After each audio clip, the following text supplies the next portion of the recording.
Olá, bem-vindos. Estamos chegando com Entre Linhas nessa quinta-feira, véspera de feriado no estado de São Paulo. Amanhã, dia 9, é dia da Revolução Constitucionalista e é feriado no estado de São Paulo. E a gente não vai ter o programa amanhã, tá? Mas hoje estamos aqui trazendo as informações para você no Entre Linhas com os nossos comentaristas convidados, Divaldo Ceresini e Adolfo Padilha. A gente vai começar com os destaques deles.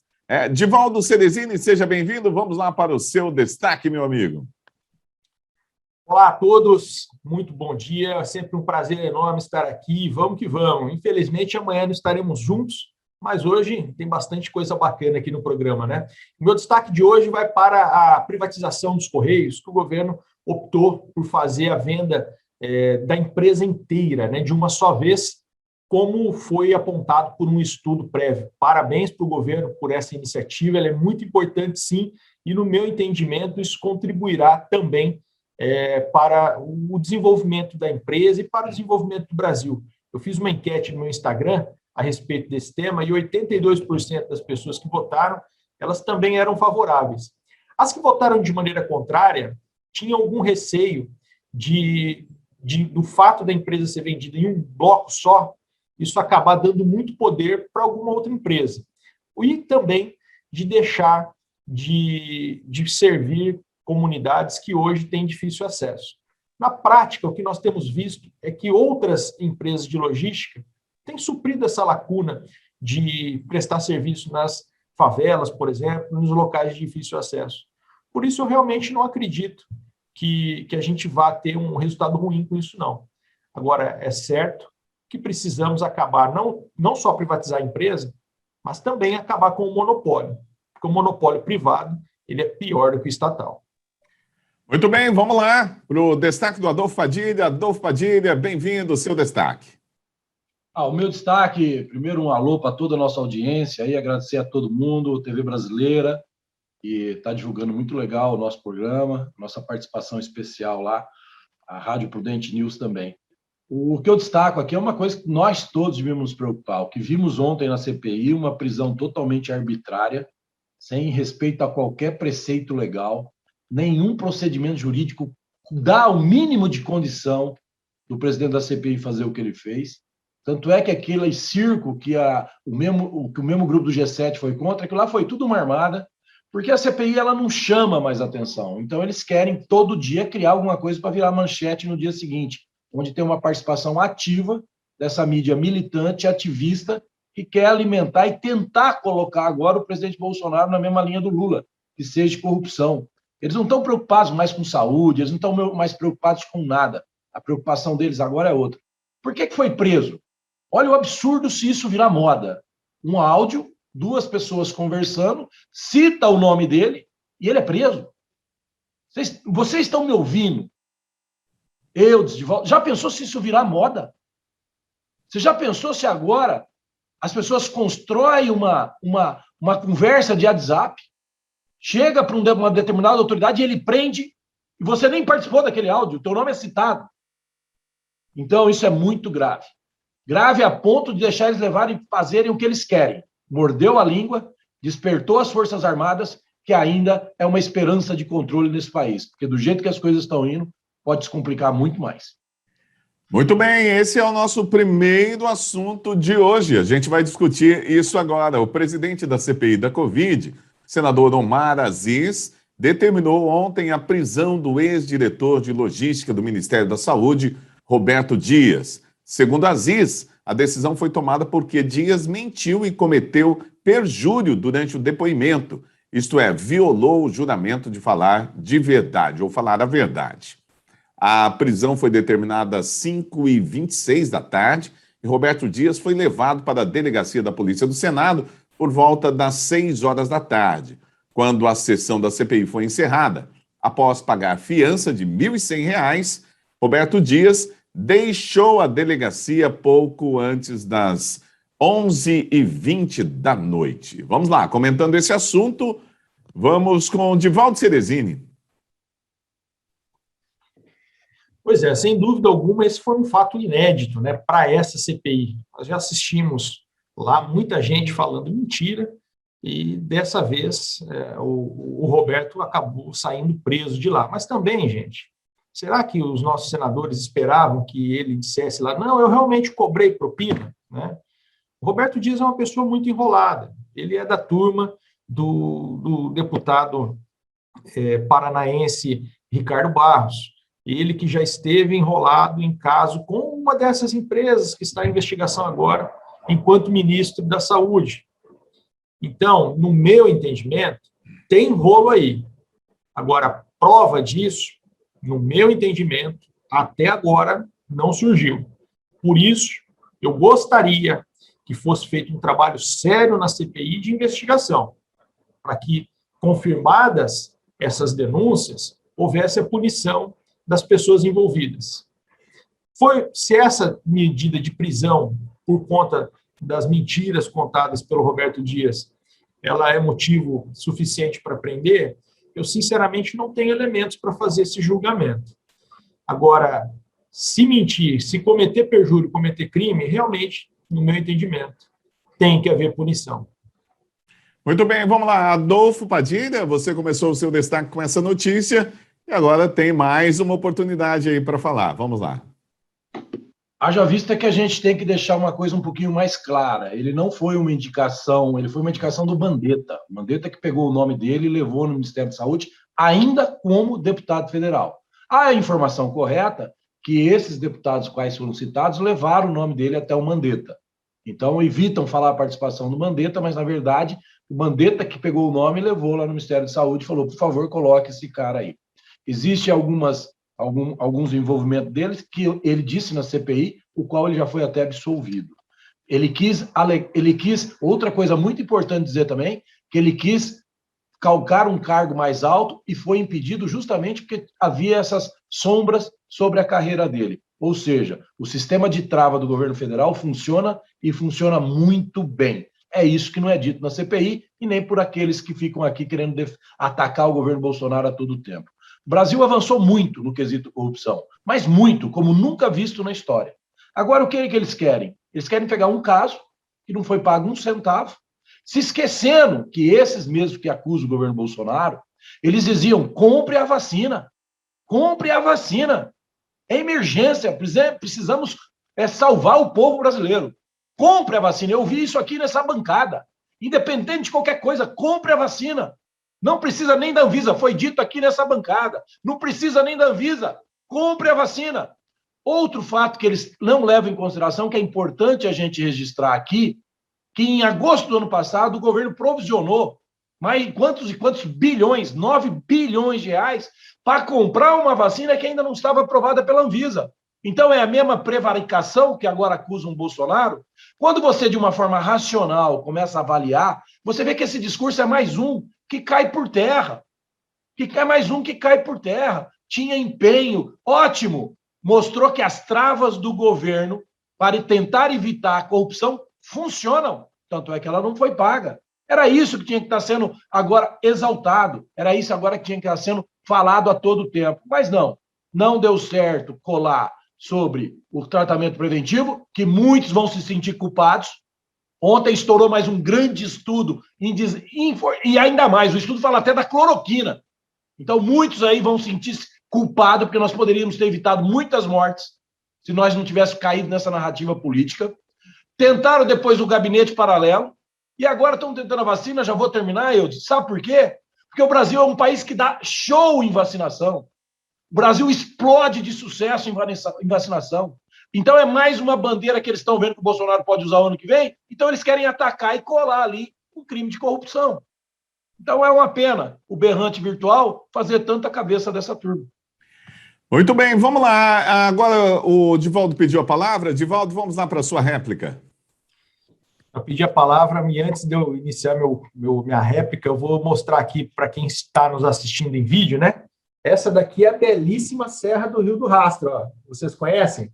É uma estrada cheia de curva, estão vendo aqui, ó? Ela é cheia de curva. E aí, ela sempre acaba onde? Aqui, no presidente Bolsonaro. O assunto não tem nada a ver com o presidente Bolsonaro, mas as curvas do assunto, que são colocadas no assunto, acabam levando a eles. O senhor Roberto Ferreira Dias Ele, até 2012, né, ele era assessor de investimentos, não tinha nada a ver com o setor público. E ele ingressou a carreira dele na Companhia de Habitação do Paraná, que era presidida na época pelo atual deputado federal Abelardo Lupion. E o governo do estado do Paraná era exercido pela Cida Borghetti, esposa do Ricardo Barros. Então, meu amigo, jogar isso nas costas do Mandetta, que é um danadinho também, é no mínimo, você pode falar pouco, tá? Um ato de má fé. Muito bem, vamos lá. Adolfo Padilha, com você, a sua tréplica. Olha, o Divaldo está ficando um especialista em arte gráfica, né? Em comentário, ele continua um acidente, continua o garotinho de pantufa, o periquito de pantufa, para ser mais exato. A gente deveria estar falando aqui sobre o ato da prisão, né? A gente já devia estar discorrendo outra coisa. Eu discorri sobre o ato da prisão e quem mandou prender e corrigi uma informação que ele deu. Por exemplo, por que a CPI não investiga o consórcio no Nordeste? Por que a CPI não investiga as ações de governadores, todos esses que eu estou citando, já investigados com indícios e provas colhidos apenas pela Polícia Federal? Só a Polícia Federal. Essa instituição, que na cabeça deles não deve ser séria, né? A Polícia Federal tem lá provas, investigações sobre o que o consórcio do Nordeste fez, compras de respiradores que até hoje não foram entregues por uma empresa que mexia com maconha, né? Isso você não vai ver na Globo e nem você vai ver na boca do Divaldo, mas aqui na boca do Padilha você vai ouvir e ver pela TV brasileira, né? Então, o que acontece?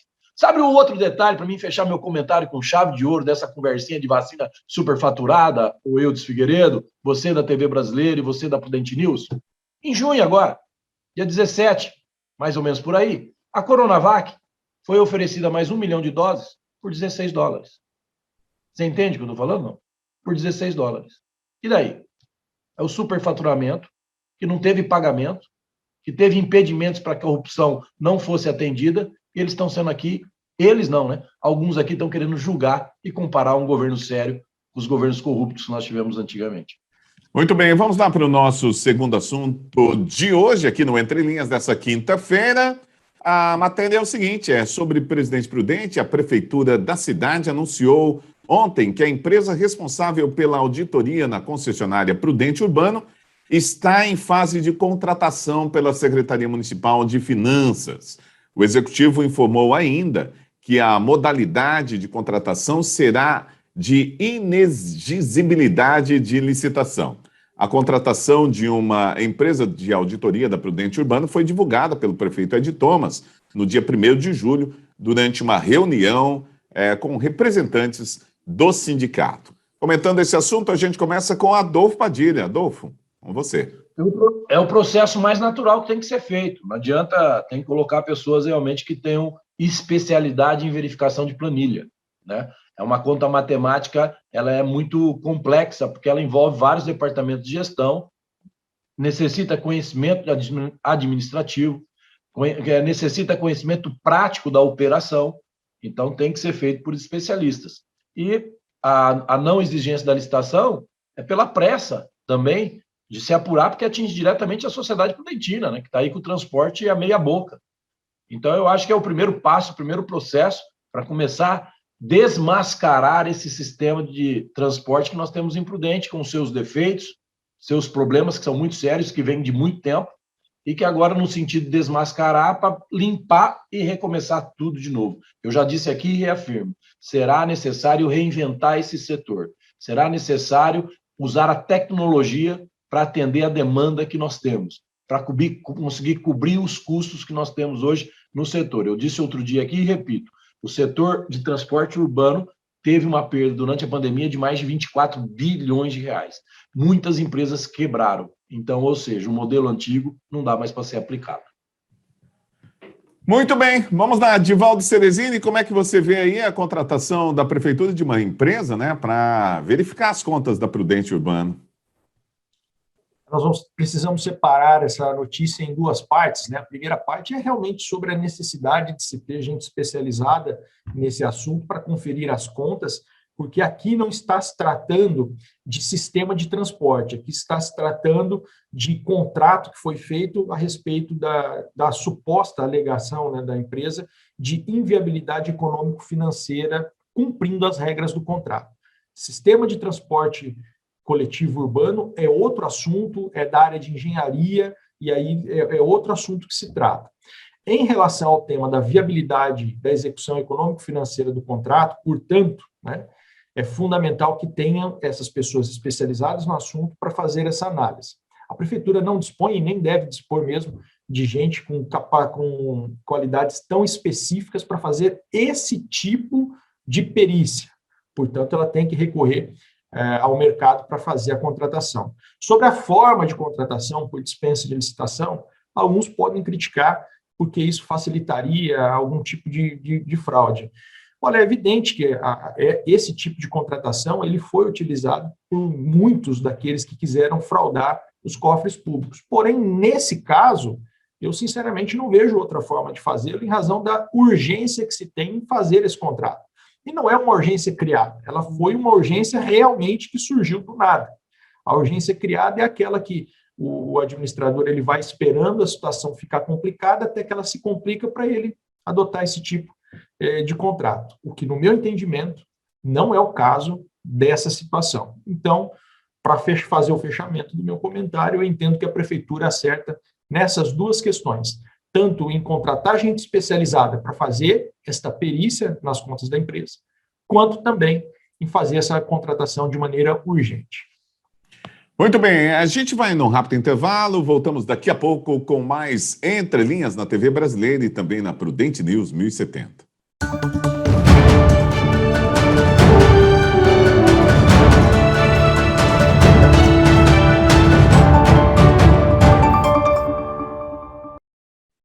Ok, já estamos de volta. Programa Entre Linhas na TV Brasileira e também na Prudente News 1070. Muito obrigado pela audiência que sempre cresce, né? O pessoal que também nos acompanha aí pelas redes sociais. Vamos lá, notícia boa. O governo do estado de São Paulo anunciou na quarta-feira a ampliação do horário de funcionamento do comércio e serviços durante a quarentena contra a Covid-19. Estabelecimentos como bares, restaurantes, lojas e shoppings vão poder operar até às 23 horas, a partir de amanhã, sexta-feira. Atualmente, o horário vai até às 9 horas da noite. Notícia boa, é ou não é? Vamos lá, Divaldo Ceresini. Sem dúvida alguma, é um grande alento, né, às empresas do setor, as empresas do setor de hospitalidade, né, que envolve bares, envolve restaurantes, envolve hotéis também, tudo aquilo que movimenta as atividades das pessoas fora de casa. Então, a permissão de ampliação da capacidade desses locais, ela, sem dúvida, contribui. Eu volto a lembrar as pessoas que, no meu entendimento, esse tipo de restrição de horário de funcionamento é equivocado. Nós deveríamos ampliar o horário de funcionamento das coisas para que nós tivéssemos uma menor concentração das pessoas no local. O que deve ser combatido, né, é a falta de adoção das medidas sanitárias. Aglomeração de pessoas, falta de higienização dos ambientes. Então, isso deveria ser o foco. Infelizmente, nenhum governo adotou essa medida. Nem aqueles que criticam o governador João Dória, por exemplo, e nem aqueles que são favoráveis a ele. Ajuda, é evidente que ajuda, especialmente porque amplia o horário, mas, no meu entendimento, deveria ampliar muito mais e acabar com esse tipo de restrição de horário de funcionamento. Muito bem, vamos lá, Adolfo Padilha comentando esse assunto. Adolfo, o governador João Dória está acertando agora? Não, nós só estamos confirmando que o presidente Bolsonaro tinha razão, né? É duro, eu sei que o Divaldo sofre com isso, por isso que eu gosto de cutucar o periquito. O presidente sempre disse isso, o presidente sempre disse que o comércio não deve ficar aberto, o presidente sempre disse, quer dizer, que o comércio deveria ficar aberto, o presidente sempre disse que o vírus não escolhe horário, e com eles um monte de gente que também compartilha a mesma ideia, e eu sou um deles, né? Não é à toa que eu participei das manifestações aqui enquanto o Divaldo usava pantufa na casa dele, né? Não é à toa que eu fui para cima, que eu fui para frente junto com um monte de gente, enquanto uns só sabem falar na rede social, reclamar e não sabem apontar a solução. E quando aponta a solução, são soluções assim tão impossíveis que logo você vê que nunca teve experiência no setor público para estar falando uma bobagem tão grande. Então, hoje, o que o governador João Dória faz hoje é apenas ceder ao que ele não conseguiria fazer mais, que é prender os outros em casa, fechar o comércio. Não consegue mais isso. E outra, os estudos as avaliações que agora passa o tempo da pandemia estão demonstrando que se errou muito. Eu não vou nem dizer aqui, Eudes, que erraram de propósito. Não vou fazer essa maldade nem com o governador João Dória. Errou por teimosia, errou por falta de sensibilidade, errou por também talvez querer acertar, mas errou. Errou. Como o presidente também errou em algumas coisas, como alguns cientistas também erraram muito. Só que hoje está escancarado. Eu disse aqui na minha abertura e agora vou poder falar. Eu já falava antes e vou continuar falando. Vacine, a vacina é importante, a vacina todos nós temos que tomar. Mas o tratamento preventivo, você que foi contra, você que tomou água com gás, a sua mão está pesando sobre 500 mortes, hein?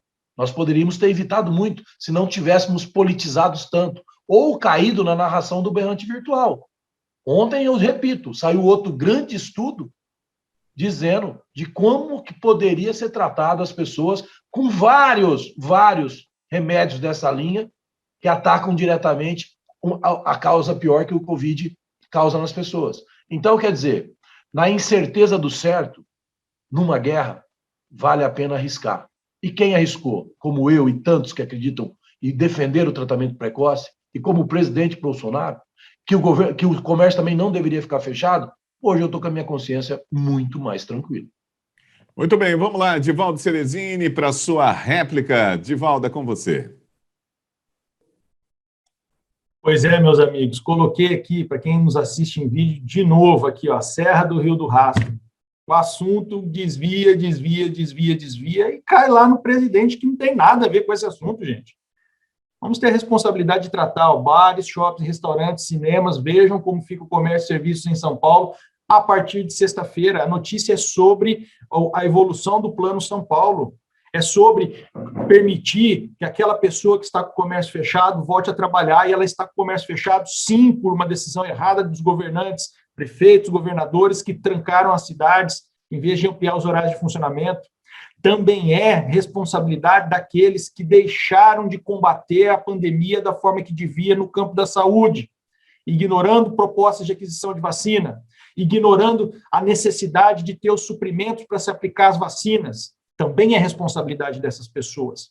É verdade que não adianta a gente chorar sobre leite derramado, não.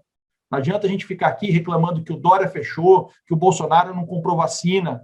Isso realmente aconteceu. As duas coisas aconteceram. Agora, o que felizmente nós temos é um ministro da Saúde que foi colocado lá e que está fazendo um trabalho exemplar, aguentando as apurrinhações desse tipo de situação factoide de solução mágica que não existe e implantando coisas que realmente estão acabando com a pandemia. Ontem nós tivemos 3.300.000 brasileiros vacinados em um único dia. Fantástico isso. Espero que isso se amplie. Espero que daqui 3 meses a gente esteja na mesma situação que os países que mais aplicaram vacinas no mundo. Israel, Estados Unidos, Inglaterra e tantos outros. Meus parabéns, ministro da Saúde, por sua competência e por sua paciência. Muito bem, vamos lá. Adolfo Padilha, para a sua tréplica. Eu tenho que dar risada. Não é possível subestimar assim a cabeça da nossa audiência, né? Quando é coisa que ele acha que é contra, é o centrão do Bolsonaro. Não é? Eu estou mentindo, Eudes? É o centrão do Bolsonaro. Quando é o ministro do governo, é o ministro Queiroga, não é o ministro do Bolsonaro. Então você vê... Será que ele pensa que as pessoas que nos ouvem estão se enganando? Elas não percebem, né? O Brasil, vou repetir para deixar ele um pouquinho mais nervoso, há muito tempo é o quarto que mais vacina no planeta. Só perde para os 3 fabricantes. Ponto final. O que vale não é vacina no braço? Então, ponto final, não se discute mais isso, né? A compra de vacina que o Brasil já encomendou vai dar para vacinar 2 vezes a nossa população até dezembro. Até dezembro vai estar todo mundo vacinado. Né? Um país nessa mesma proporção, eu desafio aqui, então, ele trazer uma matemática dos países que ele citou em proporcionalidade, se o Brasil já não está bem ou muito melhor do que ele estava dizendo por aí. O mundo reconhece isso. O mundo reconhece isso. Só quem não reconhece são os isentões, os periquitos e a esquerda, que nunca vai reconhecer, porque, junto com todo mundo aí, quer tomar o poder novamente. Muito bem, nós vamos lá para a nossa última informação do Entre Linhas de hoje, desta quinta-feira. Olha, a Câmara dos Deputados aprovou ontem, por unanimidade, o requerimento de urgência para apreciação da PL do projeto de lei, né, número 6726 de 2016, que trata sobre o limite de salários no setor público. Como já foi noticiado, a ideia é pôr um limite nos penduricalhos, como o auxílio alimentação, vinculados ao salário do servidor público. A regulamentação pode economizar até 3 bilhões de reais por ano. Comentando esse assunto, a gente começa com Adolfo Padilha. Adolfo, é com você. Olha, é um assunto altamente delicado, extremamente necessário. Mas na própria matéria traz um estudo feito pelo pessoal do Partido Novo, que eles identificaram entre 200 mil contra-cheques, mais de 70% é da magistratura, estão acima do teto. Então, você imagina o lobby que não está acontecendo nesse momento, enquanto a gente está falando aqui. Vamos esperar que os deputados tenham a coragem de botar o dedo na ferida e realmente acabe com isso. Né? Eu estou dizendo que é o maior, não estou dizendo que é o único. Né? Todo o setor público tem gente ganhando acima do teto. Mas não é ganhando acima do teto, o teto é 39, 33, eu não me lembro agora, acho que é 39. Não é ganhando 40, 45, não. Tem gente que ganha 150, 200, 300, 80, 90, num país que ainda tem muita gente precisando de uma cesta básica. E outra coisa, o resto das mordomias, todas pagas. Não fala isso aqui, mas a gente sabe. A gente já leu outras matérias sobre isso. Então, além de um grande salário, com justificativas que agregaram, auxílio moradia. Não, não é auxílio moradia, porque eu fiquei 10 anos sem aumento. Entendeu? Pô, isso não cabe mais, gente. O mundo já não é mais assim há muito tempo. Nós temos exemplos aí de outros países de primeiro mundo, onde uma autoridade pública, ela anda até de ônibus, né? Ela para num ponto de ônibus, ela anda de bicicleta. E aqui no Brasil, os caras querem segurança, querem despesa de casa paga, plano de saúde pago, tudo às custas de uma nação que ainda pena muito para tirar a maioria dela da faixa da pobreza. Então, tomara que essa ação não volte para trás. E só para finalizar, o centrão do Bolsonaro tem uma participação efetiva nisso, né, Divaldo? Muito bem. Poderia ter um auxílio papel higiênico também, né? Vamos lá, Divaldo Cerezini. Divaldo, é com você. Você fala brincando, Eudes, mas teve recentemente uma juíza do Maranhão que pediu, inclusive sobrenome Sarney, que pediu, rapaz, por conta do home office, o auxílio internet, auxílio não sei das quantas lá, capaz de ter pedido, inclusive, também do papel higiênico, viu? O papel higiênico, para mim, é por conta aquelas situações, né?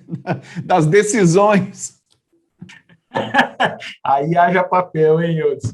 Mas, olha, essa situação dos super salários realmente é uma conversa que vai se entrando em curvas, né? Existe todo tipo de alegação para arrumar um penduricalho para o salário e chegar lá para aqueles valores estratosféricos. Existe um teto, existe um valor limite, e, no meu entendimento, esse valor limite precisa ser respeitado. É fundamental que ele seja respeitado. Se é julgado que esse valor é pouco para as qualificações de alguns cargos, então que se discuta a alteração do valor e não que se burle, né, que se faça a burla a esse valor. Eu, particularmente, entendo que a remuneração do nosso alto escalão de Ministério Público e do Judiciário, especialmente, ela é muito distorcida. A pessoa ela já entra nessas carreiras de alto escalão ganhando quase o teto, e aí você começa a ter esses penduricalhos para diferenciar o iniciante daquele que já está há muito tempo no cargo. Serviço público não é para deixar ninguém rico. Tem que pagar bem, tem que pagar o suficiente para contratar pessoas de qualidade para exercer aquelas funções. Mas não é para deixar ninguém rico, não. A pessoa, se quer ganhar dinheiro mesmo, tem que arriscar a própria sorte, a sua competência na iniciativa privada, oferecendo produtos para a sociedade, para ver se a sociedade quer comprar aqueles produtos. No serviço público, o salário tem que ter um limite, esse limite tem que ser respeitado, e quem nós vimos defender isso daí são parlamentares muitas vezes criticados por aqueles que só estão na internet ou para mitar, ou para lacrar, ou simplesmente para reclamar da vida.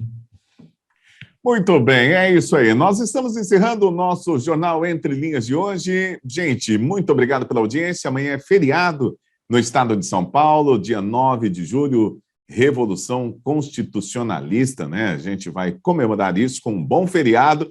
E a gente se fala na próxima segunda-feira. Grande abraço, Adolfo Padilha, Divaldo Cerezini. Até o nosso próximo encontro. Valeu.